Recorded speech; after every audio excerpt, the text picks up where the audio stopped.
Welcome back, everybody, to another episode of the Always Pressing PGA DFS podcast, previewing the 2023 Ryder Cup in Rome, Italy, one of my favorite places I've ever been to on the face of the planet. I'd love to go back again, especially if there was golf involved. That'd be so much more fun. But yeah, it looks like everything you see online looks great. You can find me on Twitter at BDentric, the podcast at Always Press DFS, and my co-host, as always, on Twitter at DFS Golf Gods. Jesse, how we doing, my friend? I'm good. How are you? Doing well. Should be an absolute blast of a week here. Coverage galore. Everybody that does follow golf found a way to get a free trip to Rome, a part of the package, which don't blame them one bit. Must be nice, so, yeah, they got that one locked in. And the beauty of that is a little inside tip to those that don't know for some reason. So when they're not working, they still get to write off everything they do because it's a business trip. So they are living the absolute dream, a free trip to Rome for a week. So have fun with that. But yeah, should be fun. How you been? What have you been up to? It's been a couple weeks, and don't get too excited because we got the Ryder Cup this week, but Sanderson Farms is next week, so we will be back doing regular DFS. Just wanted to bring that up real quick. Yeah, that's gonna be a star-studded field coming off the the Ryder Cup. Oh boy. Yeah, man, it just typical shit. Playing, losing at multiple forms of football, college football, NFL, and excited about this week, man. I think this is going to be a fun golf course, a fun event like it always is. The Ryder Cup is great. The one drawback for us, obviously, especially you, is the time difference. The golf will be played a lot when we are asleep, unless you plan on staying up all evening, all night, and all morning. So that's the only bad thing about it, but we'll have it back here in a couple years, so we'll be able to watch it all when we have it back on U.S. soil again. Yep, we'll have it back in our world doing our thing, which will be good. But I'll watch the highlights. I'll get the cliff notes. I'll have fun with it. And at least Sunday finals, they start at like 2:30 my time, so I'll get to catch most of those, which is good. But first two rounds, not so much here. Let's get into it. It is in Rome, and we'll talk about the course here in a minute. But why don't you give us some past event history, because those that live under a rock might not know that Europe kicks the crap out of us over on their soil. Yeah, so last year was in the U.S. Whistling Straits. As you can see, if you can read, if you're on YouTube and you can read my hoodie back here, it was the Slaughter by the Water, 19-9 U.S. wins. So 3 years before that, it was supposed to be again in 2020. COVID happened, so 2021 for the last time that we had the Ryder Cup. So the last one before that was 2018. That was in France, Le Golf National, and the Europeans did win that one, 17.5 to 10.5. 2016 was at Hazeltine, and that was a 17-11 victory by the United States. Back over in Europe, 2014, and in Scotland at Glen Eagles, 16.5 to 11.5 winner for the Europeans.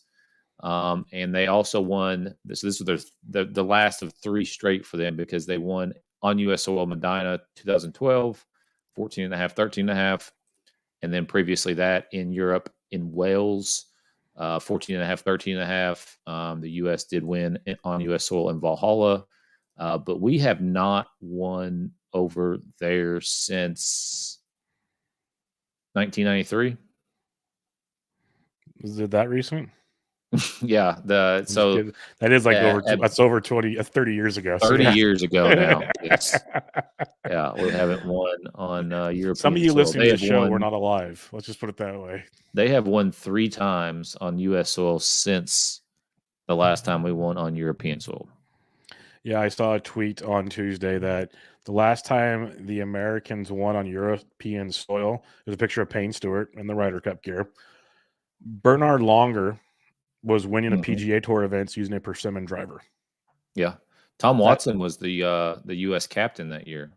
That's just insane when you really sit back and think about it. The top point scorers were Raymond Floyd and Payne Stewart for the U.S. Raymond Floyd, man. Yeah. Wow. That's the Wayback Machine, folks. I'm assuming that's Raymond Floyd. It just says Floyd Stewart. It should be Raymond Floyd. Yeah. That would check the boxes, I would assume as well. So we'll see how it goes this week, as we have a fun one here as we go to Marco Simone I've heard it pronounced many ways. I apologize. I would call it Simeone because I know Michael Simeone's a friend of mine, but it's pronounced differently in Italian. I apologize. I am a dumb American, as they would say. So yeah, just forgive me on that one. It's a golf and country club in Rome, Italy. It's a par 71, around a little less than 7,200 yards. The last 2 Italian Opens have been held here, so you'll see a lot of course comps or past history there. Not many of the U.S. have ever played this course, let's put it that way. But a lot of Euros had, especially Nicholas Hogard loves this golf course. But the average score is a little over a +1 almost there. The thing with this golf course is you have your plenty of par 5s. You got short par 4s. There's at least 3 drivable par 4s. Water comes into play on 8 of the holes. You have 75 to 80 bunkers. The fairways are very narrow with very penal rough, though we have seen the rough has kind of gotten pushed out, so the more penal stuff's farther away. But like what a lot of people are saying is this course isn't like a treacherous golf course, but it's a shot maker's golf course. You have to think, like, do you want to go for the par 4 and 1? There's a video of it was like a barely over 300-yard par 4. I think it was the 5th. And Rory hit a 3-wood or 5-wood into the wind and landed on the green because Rory could hit a 5-wood into the wind 300 yards, but you have to hit it over water. That's the catch. Like, he took it on in a practice round. Now, say Sunday when Europe's losing by 3 and you need Rory, does he pull 5-wood there in the wind and risk dumping it right out the gate? That's where match play gets fun. That's where things change, for sure. the dynamic of things. So like Vic Hovland has been quoted as saying, this course is a great match play venue for those reasons. The par 5s, go for it for 2, or do you lay up strategically and have a great angle in to kind of secure a par at worst, most likely a birdie. Those type of scenarios, which love, like Jesse and I talked about how much we love match play in general. Like, I will play in most match play tournaments because I know I can compete with a lot of people within 5-6 handicap points from me, just because if you get hot at the right time, your blow up holes, whatever, but you can compete. Match play becomes a very exciting thing for that regard. They said it'd be a horrible like tournament course. That's why not every Italian Open's here. But the gist of it is it's a gettable course. The gettable par 5s, drivable par 4s, par 3s are what they are. Water comes into play. You got to stay in the fairway, obviously, to set up your next shot.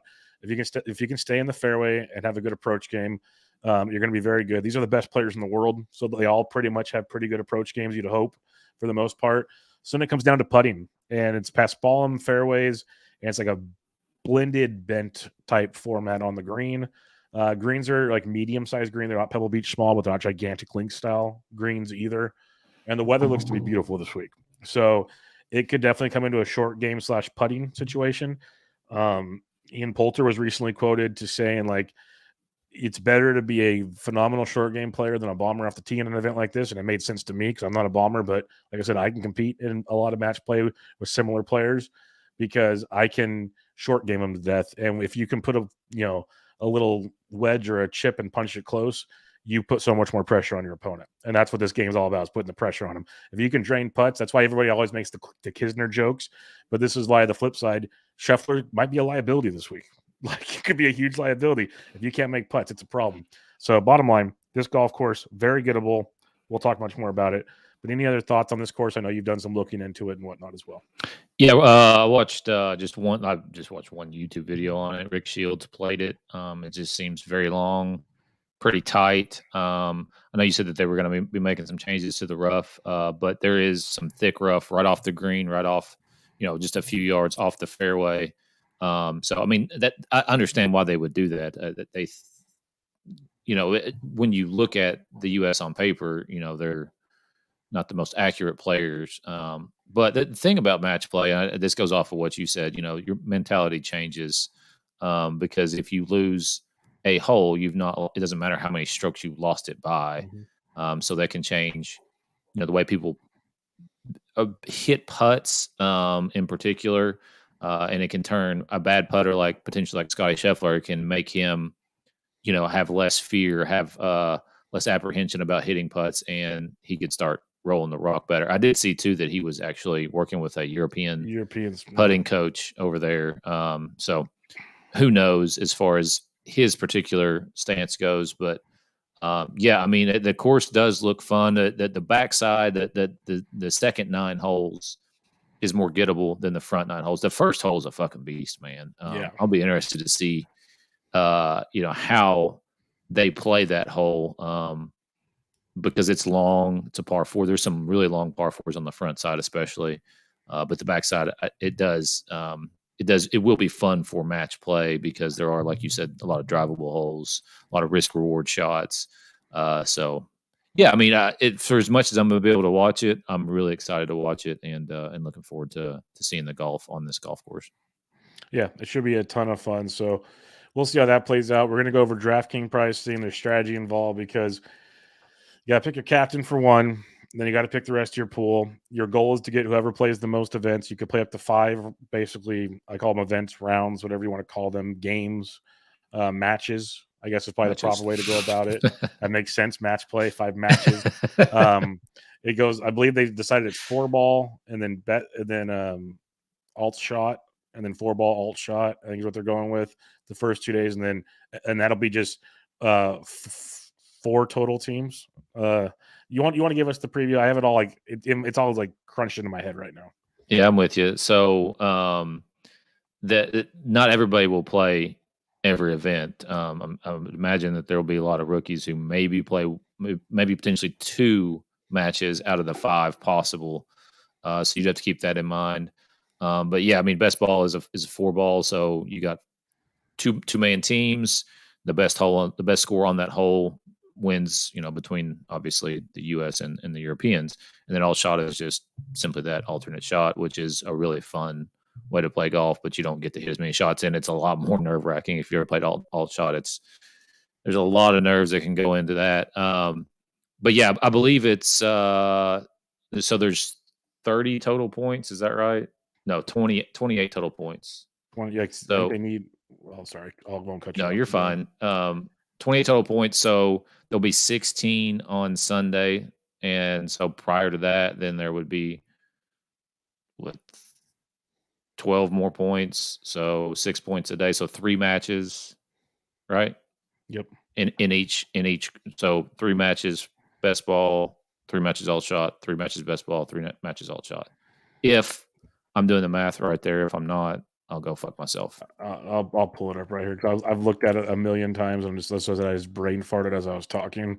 I didn't know if you had it in front of you, but I'll make this real simple because it's been tweeted out a million bazillion times.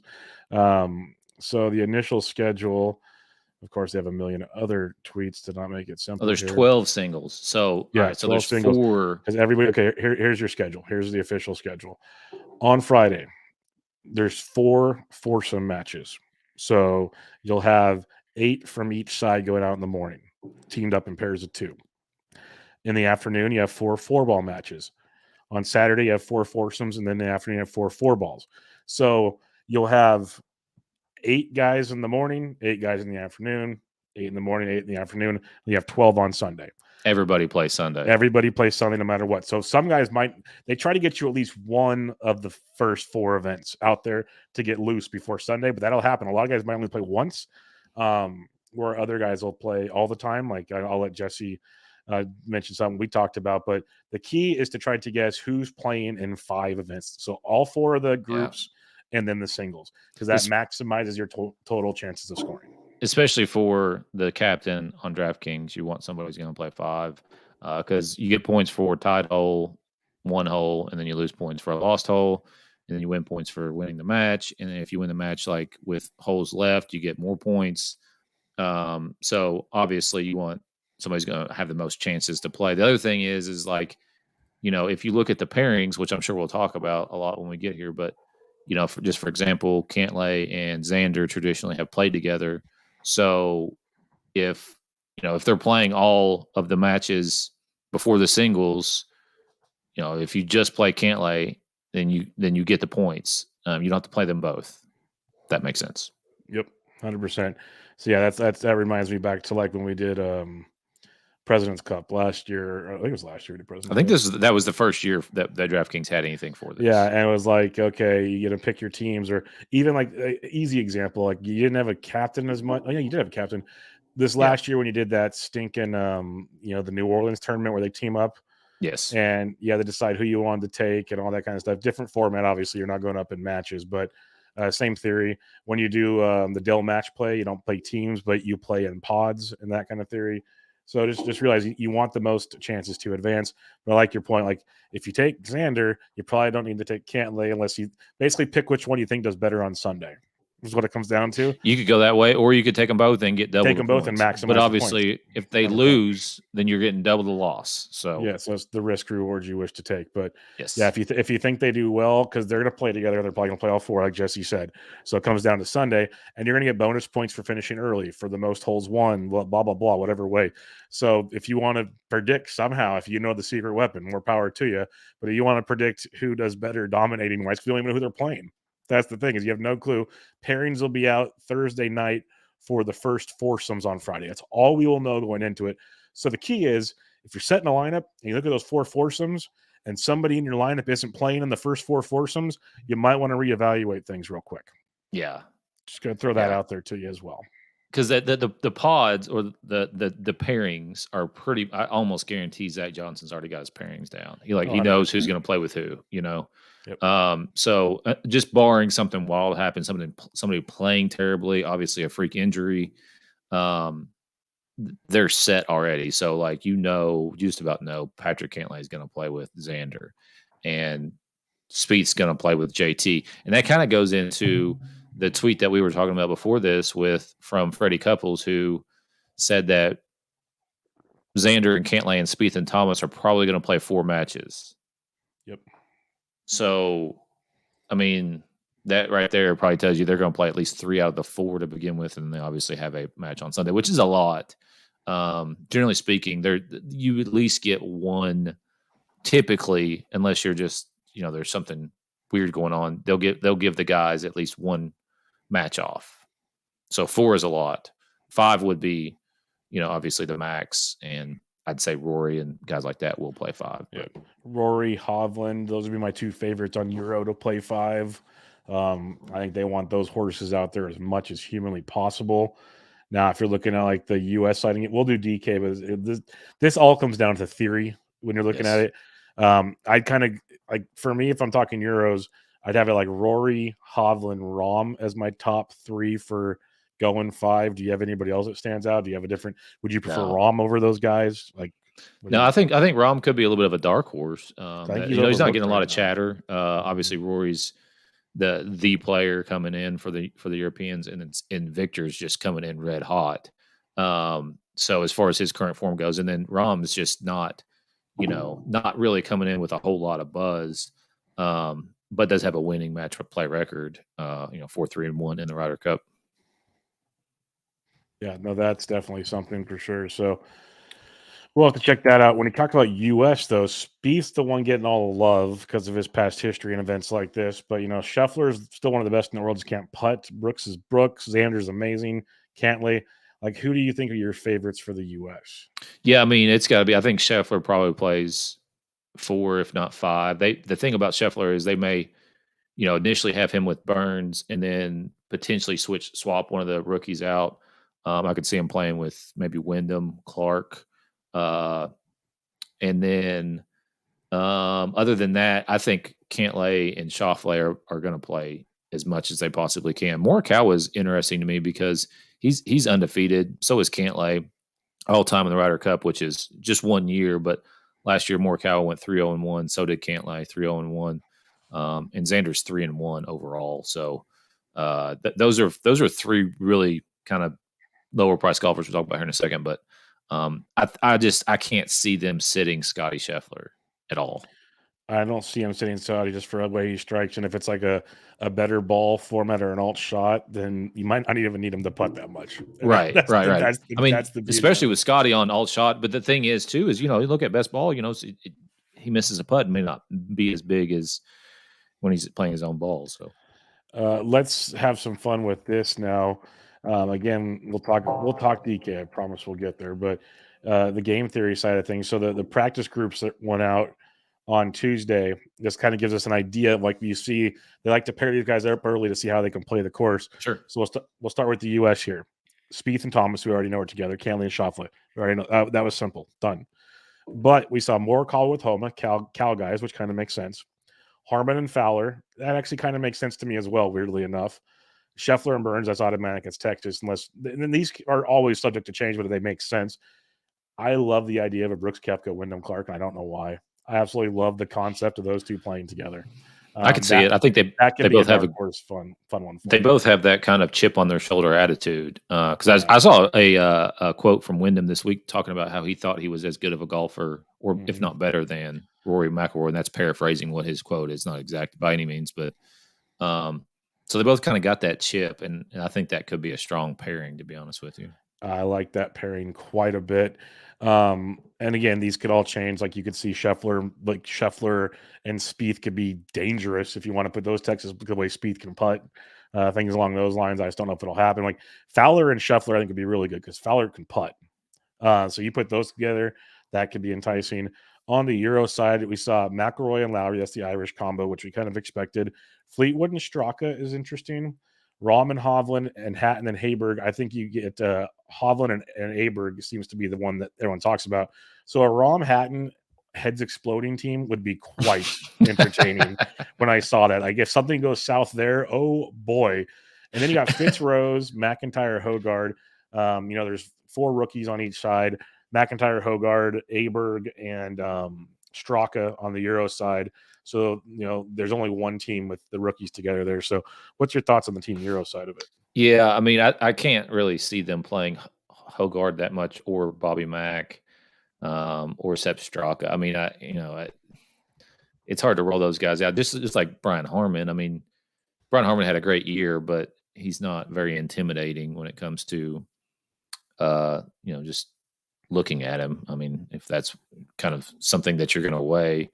And his golf game, obviously he's I don't know. It's just he's a rookie. So like a lot of these rookies will not play a whole hell of a lot because it is a different kind of pressure as well, especially when you get the alt shot. It's just insane amount of pressure on every shot for 18 holes or however many holes you last. Well, that's why when they try to put the rookies out, they try to pair them up with that's why they want Aberg with Hovland or Rory. That's pretty much what they want. Yeah, and it makes all the sense in the world. But like when I said you got Bobby Mack and Hogard, that's a grouping that might go out once before Sunday. Yeah, that's kind of how that one plays out. Unless they start mixing things up there and put Bobby with Rose or something like that. Because Rose I saw has the most points out of anybody in this Ryder Cup, which is pretty insane to think about. He does. Well. He's 13-8-1 all time. Nobody else has double digits like wins in the Ryder Cup. Rose. Oh, excuse me. Rory does 12-12-4. So Jesus, that's just insane to think how good those guys have been. Anything else you want to hit pairing ideas before we do DK? Nah, let's just go straight to DK here. Okay, I did not make a custom model. I just have like kind of overall stats of us 24 rounds because I don't think a model is going to help me a ton right now. But we look at the guys, the pricing wise. I believe this is priced for captains, unless it's freaking out of this world. Yes, Scheffler at 14.7. Yeah. So that's the captain price. That's what I thought. Okay, so these are captain prices. I can give this the normal price if you want me to. That would be great if you could. Yeah. So you got Scotty Scheffler at 9,800, Rory 9,600, Rahm 9,200, Cantlay 9,000. So you got that handful of guys over 9,000. How do you see paying up for this? Because obviously, and I'll just say this, I've seen it all over Twitter already. There's a lot of cheap U.S. players that people are just plugging in. So how do you approach this top area? Yeah, I mean, obviously, if you captain one of these guys, so the price goes up. I don't even know what it is. It's from Scheffler's 14.7, Rory's 14.4, Rahm's 13.8, and Cantlay's 13.5. So that's like 4,500 more or whatever. But anyways, the percentage is like 25. I don't even know what it is. I knew it at one point. Don't know it anymore. It spends a lot of cap because you're still at $50,000 salary cap. So I think that obviously all 4 of these guys will probably play at least 4 matches. So they're really safe to play. But just captaining them makes it a little bit more difficult. And you do have to go down and kind of dumpster dive and just hope that some of these guys down at the bottom are going to play a lot of golf. So with that being said, I would play all 4 of them if I'm playing a bunch of them. Like Cantlay, though, I mean, he's got to be chalky, right? He's got to be like 100% owned. Yeah, I don't have any ownership numbers just yet. Those come out tomorrow, it looks like. But everyone's talking Cantlay, especially at $9,000. That's going to be besides the guy that we're going to talk about after him, should be very, very popular this week. That should be a common theme. So we'll talk about our top captain guys afterwards. But out of these four, I think Cantlay is probably obviously the cheapest. But do you think he's the best, or would you still pay it for Scotty if you can afford it? I would tend to lean like if I'm going to play Cantlay, I would rather just go down and get Schauffele at 8,200.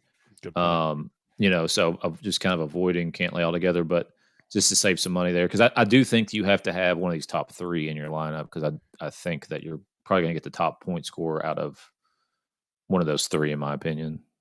There's a good chance at least one of these guys, if not more of them, play all five. So you're 100% correct there. Let's just have a fun flip side. Out of these four, which one do you think doesn't play five? Rahm? Is he the only one that has a chance, maybe? Depending on how he's playing? I think Scheffler, if he's off it anyways, could get a little – I might be overthinking it, though. But that's the craziness of this event. So I'll throw that out right now. In the next wave here, I do have pricing up now. In the 8K range, Vic is 88, who I'm actually shocked at that price. Brooks is 86, Fleetwood 84, Xander 82, Morikawa 8,000. How is Xander and Victor Hovland not the most popular people on this entire slate? Yeah, I think Vic's going to be very popular. So is Xander. I like Morikawa. I mean, depending on what they end up doing with his pairing, if they put him with Homa and he's in, those two are playing the first. I think he's a kind of a sneaky guy here to play at least 4 matches, but also I know that they beat the shit out of him the last time that they played him at Whistling Straits. He went 3-0-1, but that to me tells me that the guy's got the moxie to play. And so, yeah, the other guy, in my opinion, is Brooks. We don't really know. I know that they just played some kind of shotgun start event in Chicago. I'm not even really sure if anybody knows. Bryson won that official event. Don't you worry. Bryson won. He beat Anaban Lahiri in a playoff, apparently. Teammate Anaban. The only reason I know this is because one of my good friends bet Lahiri and was sweating this event and texting my group. Wow, the sign of a true degenerate right there. The sign of a true. I bet Anaban Lahiri in a 3-round live golf event. Wow. Well, he likes to bet. Let's just put it that way. I respect it. So he was going through it, and so like he was, talking about it, and of course, I ended up seeing like Bison, his reaction once Lahiri missed the putt. I don't know, whatever. Long story short, Brooks, he's got the mentality. So I think you're most popular by far out of here are, like you already mentioned, Victor and Xander. Yeah, I'm with you on Victor and Xander, but I think Brooks is very, very enticing. I love the Morikawa call. Like, if I can somehow do like a Vic, Xander, Morikawa in this realm, I'd be very, very happy. If I could somehow, I think, well, we'll get to our captains later, but I think one of these guys might be my favorite captain spray. Yeah, it's there for sure because it just saves so much salary, man. Saves so much salary. The other guy I want to mention here, since we talked about everybody but him, Fleetwood is great in these events, man. He's great in these events. It's a Euro course where you don't have to be a bomber by any means. It's very, very interesting to think of Tommy Fleetwood here. Are we just out on Fleets? Is he priced too high in this range? I don't think so. I mean, 4-2-2 could be kind of the sneaky guy between, again, like kind of the more Morikawa lower owned guy here. Who do you think he's going to play with? From those early pairing suggestions would be Sepp Straka, which does hurt him a bit. Maybe you never know. Sepp's one of the better approach guys in the game. If they're playing alt shot where Fleetwood could get him in the fairway, that could be big because Sepp can get wonky off the tee. Yeah, that's just an odd pairing to me. That's the problem with the Euros. They're very top heavy, and then it gets really spread out down below. Like I would almost have I'd have Fleetwood with Fitz. Or Rose. Maybe Fitz or Rose. Yeah, but I think they want Rose, but they have Rose and Fitz, which makes sense. But I'd have Fleetwood with one of those two would be my two. I'd have Straka with like McIntyre, personally. Yeah, and you're just kind of throwing away a point. Because I think Hogard's a better option in this event. He's had great success here. You throw Hogard with like a Rose, then go Fitz Fleetwood. I think that's got some appeal to it. But what do we know? They didn't ask us to be captains, man. No, we don't have the analytics they have. Maybe one day. Maybe for the DFS Open. 7K range. Now it gets fun. Now you get to really start thinking Well, there's a mispriced guy here that'll be very popular. But you have Hatton at 78, Homa at 76, Spieth, who will be owned everywhere at $7,400, Fitz at 72, Ricky at 7K, and we'll stop there. But Spieth is one of the guys we're expecting to play at least 4, if not 5 events, like all of them potentially at $7,400. He's going to be lock buttoned into so many lineups. At the same time, if you want to play game theory, if he just loses in all 5 of those events, you came out so far ahead. Yeah. Yeah, I'm with you. Fading Spieth is definitely a route to take completely. I mean, so Ricky is 3-7-5 all time at this event. Not great. Matt Fitzpatrick 0-5-0 all time in this event. Homa's a rookie. Spieth obviously is what he is, and then Hatton I think is super interesting. 2-4-1 though all time in this event. If he's playing with Rahm, I would be watching that pairing like a freaking hawk. It'd be fun to watch for sure. Mic him up. Hatton to me just has that kind of that mentality of match play, kind of like a Poulter did back in the day. 100%. So Hatton would be interesting. I think Homa is very interesting. Obviously, Spieth is what he is. The other two, I mean, Ricky and Fitz, they're hard to play with those records, but Fitz would probably be above, like just a slightly above Fowler for me, even though he's more, $200 more. Yeah, what it comes down to with Fitz, if you believe Fitz is paired with Rose, Rose is cheaper, and Rose probably plays every time. So you got that going for you. So you just kind of cancel Fitzy out there, is the way I look at it. Unless you go for ownership, which is odd because it doesn't really matter, but Fitz would get Rose's points, blah, blah, blah, whatever. I love the Hatton call because also the thing with Hatton, you mentioned those records before. I think we can all agree, much better golfer right now than he was then. Much better golfer. So he's had a really good year. I love him coming into this event and just that mentality. We talked about chipped on your shoulders with Brooks and Wyndham. He's got a mountain on his back. That's sort of just the way he explodes, it feels like. So I'm really excited. Like I hope there's a sponsorship for repairing shafts out there. It'll be fun with him and Rahm. So I like the Hatton call quite a bit. And then Homa, I'm with you on. He's been a guy I've been staring at the last 2 days. Is as a guy that very enticing to me. Very enticing because if you like Morikawa, great chance they're paired together.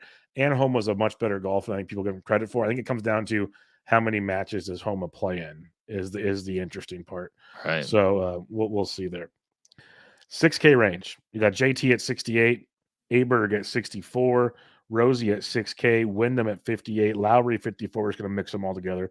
Burns 52, Hogard 48, Harmon 46, Straka 42, Bobby Mack 4,000. So pretty much your punt plays down here. Yeah. JT will be interesting to see how that plays out. You got Rose, and then you got a bunch of other kind of handful of guys. So how do you look at this? Yeah. I mean, so it'll be interesting to see the pairings initially too. If like Lowry obviously is probably going to be played with Rory, so you can kind of ride the coattails there, get a much cheaper guy in Lowry if you think he's going to play all the matches with Rory, assuming that they're rolling.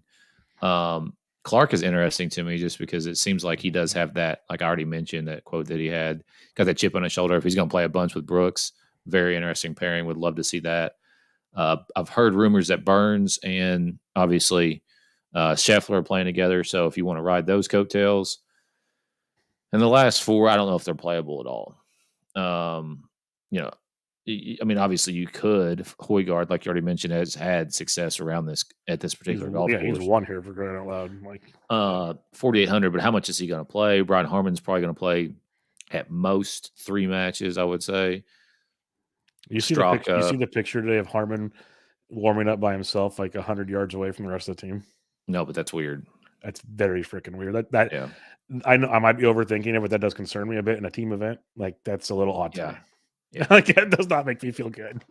I mean, because there's either something really bad wrong with his game, and he's like, I need to get away and like figure this shit out, or there's no chemistry, potentially some bad chemistry there, or he's just a fucking head case and he can't warm up around people. Like something ain't right. I don't like any of those answers right now. So far, we've not come to there's nothing good there. No. Yeah, so that's a reason not to play him. I mean, I probably wouldn't play him anyways, but Yeah, I mean, I think Rose and Aberg obviously is going to be super popular, and so is JT. Yep. Yeah, I don't go below Burns. Like Burns, the Scheffler narrative 100% makes sense. Even if you and down here, you just want like 3 rounds out of these guys. If you can get them, you'll be cool. Right. If you get more than 3, you're gravy. So that's why like I love Justin Rose, because outside of them saying he's old and needs a rest, I think he's out there a lot. Like he's that on the course captain. Like Rory is the on the course captain. Don't get me wrong, but veteran wise, Rose is the dude. Rose is the Poulter right now. Yeah. Like he's out there, and Europe's shown in the past, like US will just give that guy a freaking earpiece, let him walk around like Phil did or something. Euro wants the dude on the course. Like they want him out there. Yeah. And so I could see Rosie playing a lot. And that could be a fun pivot off of Aber, because Aber will be super chalky, and maybe for good reason, because he's either going to be paired with Hovland or Rory, which usually ends up pretty darn good. And then we talked about it. I love the Wyndham idea. I really do. If you put Wyndham with Brooks, you can put Wyndham with so many guys, because the way he can putt, just the way he's striking the golf ball. He won the U.S. Open, for Christ's sake, plus the Wells Fargo. There's a lot of interesting scenarios. Given his drive on 18 at the Open would not work well here. That would be a big no-no. But it does make for an interesting situation down here. Let's recap things real quick. I know we're all over the boards. Hopefully it's helping people, but literally it's all strategy, and you really don't know anything until Thursday when the first pairings come out. So we're just giving you the brass of it. 9K and above, who's your number one option between Scheffler, McIlroy, Rahm, and Cantlay? I'd say Rory. Yeah, it's hard to disagree with that. It really is. Yeah, I'll stick with Rory, because I just play X if I like Cantlay. 8K range, you got Hovland, Brooks, Fleetwood, Schauffele, and Morikawa. I really like Morikawa in that range. Don't disagree. Lower owned. Yeah, much lower owned. I think it's a great call. I love Vic. I think Vic's gonna. If Euro wins, Vic's the reason why. You're probably right. I think he's a tremendous. What I just said there should give you a tip on the next segment we're going to discuss. But yeah, big Dick Vic fan. 7K range, got Hatton, Homa, Spieth, Fitz, Fowler. Yeah, I'll take Hatton. I'm with you there. Spieth will be the popular play. I'll go Hatton as well. And then your favorite punt. I'm going to say Justin Rose. Yep, Rosie's my dude as well. And based on how we built our lineups, we have Team Europe winning this thing. Yeah, it's pretty much what it, but what I'll say is, like I said earlier, between listening to Mayo's pod and reading a bunch of stuff, looking at the internet, and Mayo's was just like a very, very brief preview. Like they haven't even done their DK or anything like that. It was just Cam and Feinberg and Mayo discussing the potential bets and everything. They were discussing how easy it is to fit like an all USA lineup because of the USA value. So Europe's going to get crazy overlooked on paper on this thing. We'll see what ownership looks like. But let's have fun with it here now. Favorite captain's play, Jesse? I'm going to go with Xander Schauffele. That makes sense. It's 12-3. It gives you a bunch of savings. Right now, I'm looking at Victor Hovland at 13-2. Little pricey, but you can make that work if you believe in Team Europe. There's definite potential there. So, yeah, I'm going Vic at 13. If you had to go secondary, who'd be your secondary captain play? Then I would probably go with that's hard. Yep. I think Morikawa. Hovland. I'd probably tell you. Yeah, I think Hovland was, but my US guy, because I think Xander is the play. I'm with you 100%, because you get the savings, you get the guy that's going to play pretty much every time.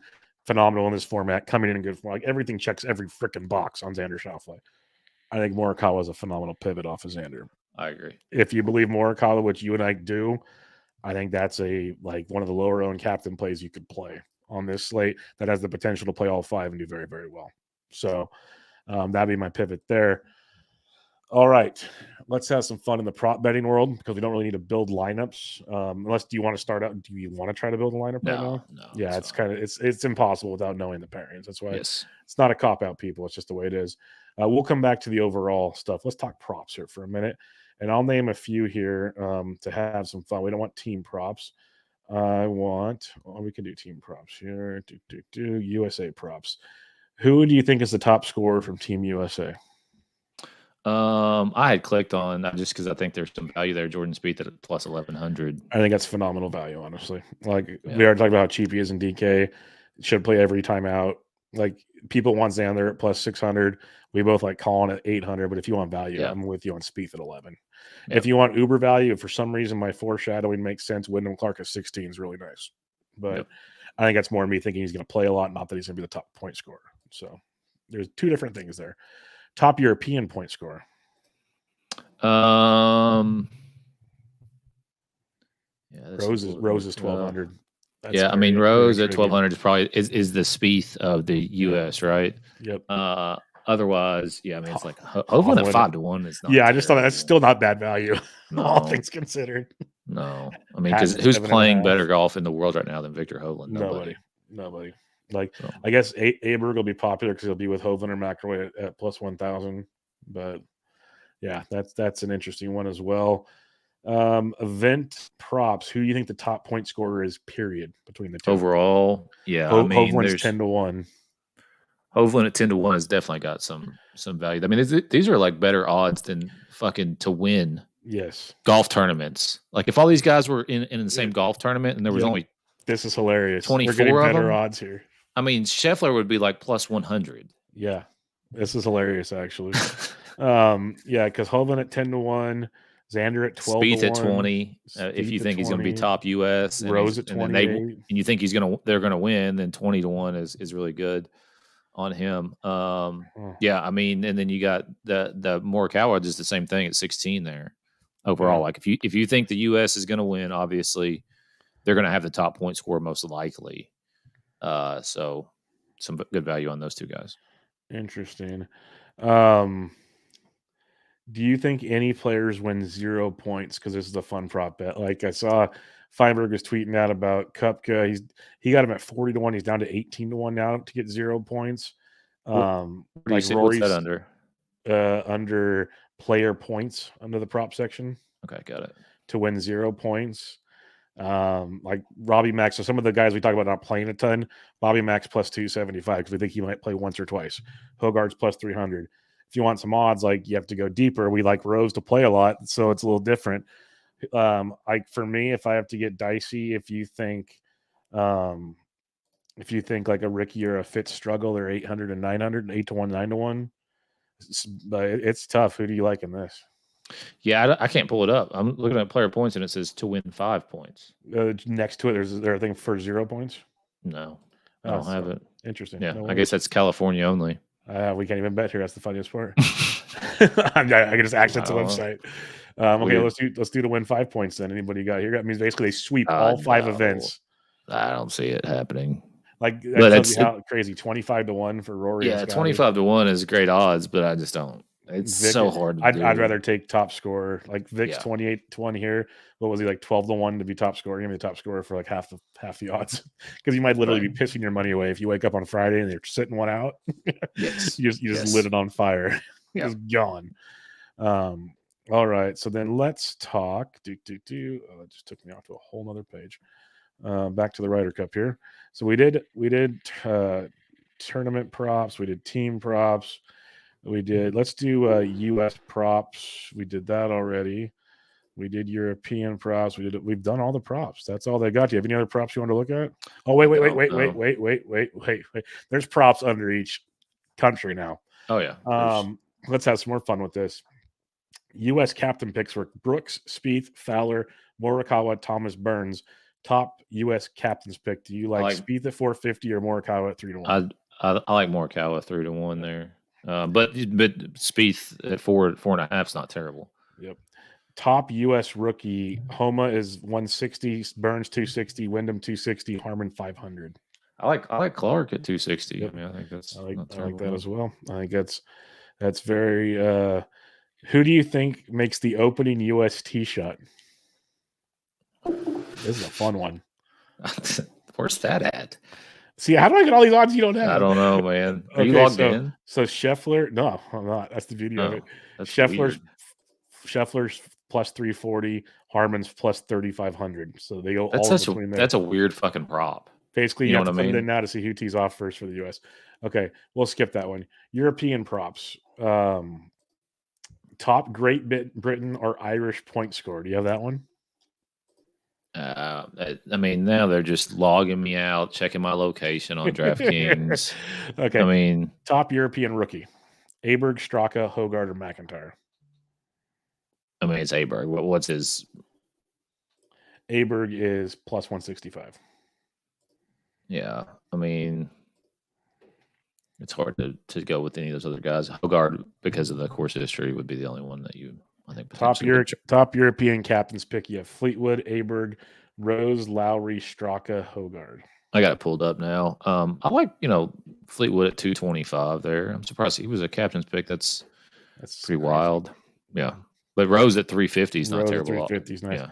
I love it. They have top continental European. So Rahm, Aberg, Hogard, Hovland, Straka. It's basically non-England or Ireland. So continental. But they also have top England and Ireland. Yeah, that was the one I told you earlier and you couldn't find it. That was the funny part.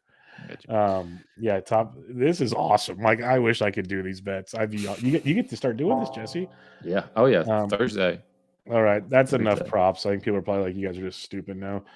Let's give them what they really want. This number has changed a ton, Jesse. Who's winning it? US minus 110, Europe plus 115, tie plus 1,000. Yeah. So the first bet that I'm making on DraftKings legally in the state of Kentucky is United States to win, and they've got it boosted actually to plus 110 if you opt in. So you can get the United States at plus 110, which is what I will bet once I'm able to come Thursday morning. There you have it. Unfortunately, I think Europe wins this thing. I hope not. I really don't. But I think Big Dick Vic puts on a show. I think it's what we see.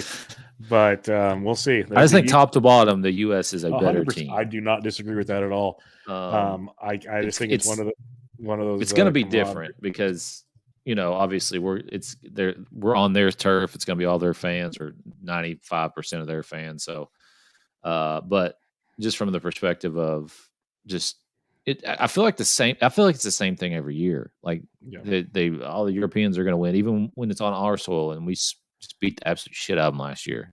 And the team's not that much different. I know that we've had a lot of changes with people going to shotgun starts and shit like that, but it's still a really good team in my opinion. Okay, well, we'll see what happens. It's going to be a fun one. It starts off early Friday morning, late Thursday night, depends on where you live. I think it's 10:30 my time on Thursday night, like 1:30 your time. Oh, perfect. Yeah. Give or take. And so I'm going to miss most of the first 2 days. Sunday, I'll get to watch some. At least the end of the first day, I guess, on Friday, and then wake up, make some college football lineups on Saturday and watch that. Hell yeah. And then going to the Bengals-Titans game on Sunday. So you have a full weekend ahead of you. On the way, yeah, it's going to be. Hopefully Joe Burrow's it's in Nashville, too, so. Hopefully Joe Burrow's walking properly for you. He looked all right yesterday. They finally figured some shit out, I think. Let's hope so. I like the Bengals. I like rooting for them. So we'll see how it goes. But hope this helped you all. I know it's kind of all over the place, but that's what this lineup building is for the Ryder Cup. It's more of a fun root for your country or whoever you want thing. But building lineups is a little dicey. So wait till things come out on Thursday. Have a better idea of who to pair. Make sure you have those guys in your lineups at least so you have a shot to fill things out.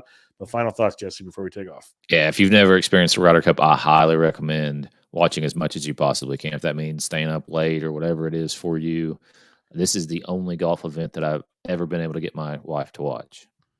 Yeah, it's pretty impressive if you can get her to watch it.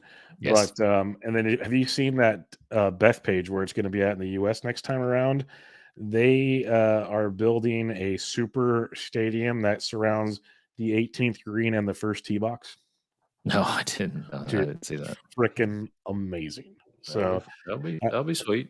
That's all. I wish they'd have it someplace besides Bethpage, though. Bethpage to me is just kind of like, yeah, it's a rough trek. I'll say that much. It's a rough one. It's a hard golf course, but like I just feel like we have way more golf courses that we could put on display.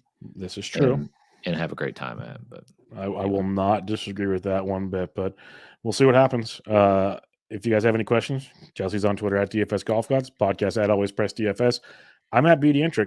And until next time, this was your Always Pressing PGA DFS preview of the 2023 Ryder Cup. Catch you all later.